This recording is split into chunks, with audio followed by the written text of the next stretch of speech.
Protestantisme, perspektif Katolik. Oke. Selamat malam saudara-saudariku yang terkasih dalam Kristus. Berjumpa lagi dengan Patris Allegro. Kebenaran akan memerdekakan kamu. Veritas Liberavit Vos. Malam ini kita membahas satu hal dari Protestantisme, yaitu apa? Bisa ditebak? Protestantisme tidak seperti gereja mula-mula.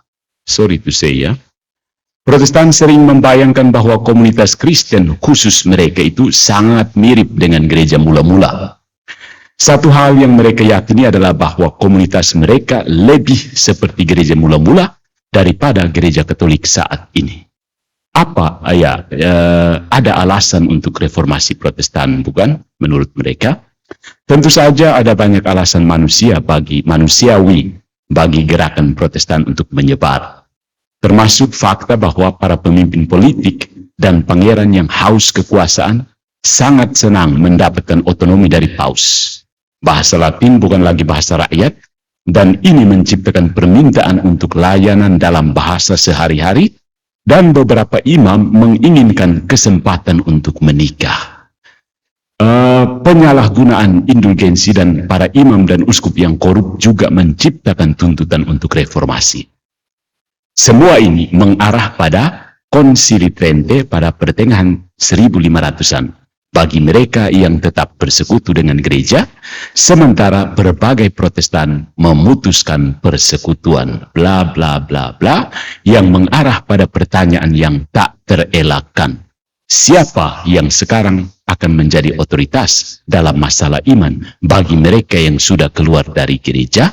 Karena kitab suci dengan tegas mengatakan, gereja adalah tiang penopang dan dasar kebenaran. Ketika Anda terlempar dari gereja, apa yang bisa Anda lakukan? Krik. Inovasi nyata dari gerakan Protestan bukanlah pemulihan gereja mula-mula. Jauh dari situ. Gerakan Protestan adalah penafsiran pribadi dari kitab suci dan doktrin yang dimungkinkan oleh teknologi baru yang disebut mesin cetak, yang menghasilkan lebih banyak orang percaya umum untuk memiliki salinan kitab suci mereka sendiri, yang adalah hal yang baik, dan kemudian menciptakan interpretasi pribadi mereka sendiri dan perpecahan, yang adalah hal yang buruk. Dengan kata lain, bagi mereka yang menciptakan interpretasi mereka sendiri, maka otoritas baru dalam masalah iman adalah magisterium aku. The magisterium of me. Ingat ya, puisi karya Arnold. Aku. Sampai waktuku, yaitu abad ke-16, ku tak mau seorang pun meraih. Tidak juga kau, gereja Katolik. Gitu. Banyak orang Protestan akan mengklaim bahwa mereka itu tunduk pada firman Tuhan dalam kurung Alkitab. Dan tidak ada yang lain. Dalam kurung lagi, kecuali lensa interpretatif mereka sendiri. Dan itu saya alami di dalam video-video pendek saya di sosial media ini. Mereka datang lalu menganggap bahwa tafsiran saya ini benar. Maksudnya yang komentar, tafsiran saya ini infalibel, jadi kamu harus ikut tafsiran saya. Gitu. Aneh kan? Saya tertawa saja. Apakah ini gereja mula-mula seperti ini? Akankah seorang Kristen mengatakan ini pada tahun 40 Masehi? Ya, hanya tunduk saja pada Alkitab. Pertimbangkan bahwa selama 15 tahun pertama atau lebih sejarah gereja, tidak ada perjanjian baru yang tertulis.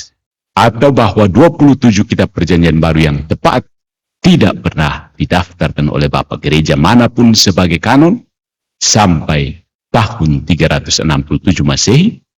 Bahkan setelah Konsili Nicea pada tahun 325 Masehi. Contoh sempurna dari otoritas dalam gereja mula-mula adalah Konsili Yerusalem dalam Kisah Para Rasul bab 15 yang berlangsung sekitar tahun 49 Masehi. Pertanyaan diajukan tentang hukum Yahudi dan orang-orang non-Yahudi yang bertobat.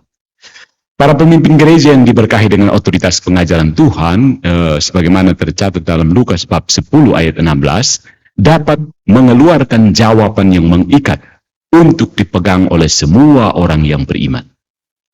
Ini bukan interpretasi pribadi. Bahkan Santo Paulus yang memiliki panggilan pribadi langsung dari Yesus harus memeriksa Injilnya dengan kepemimpinan gereja untuk memastikan bahwa dia tidak berjalan bertentangan. Lihat Galatia bab 2 ayat 2. Jika Santo Paulus saja harus selaras dengan ajaran gereja, bukankah Anda juga harus?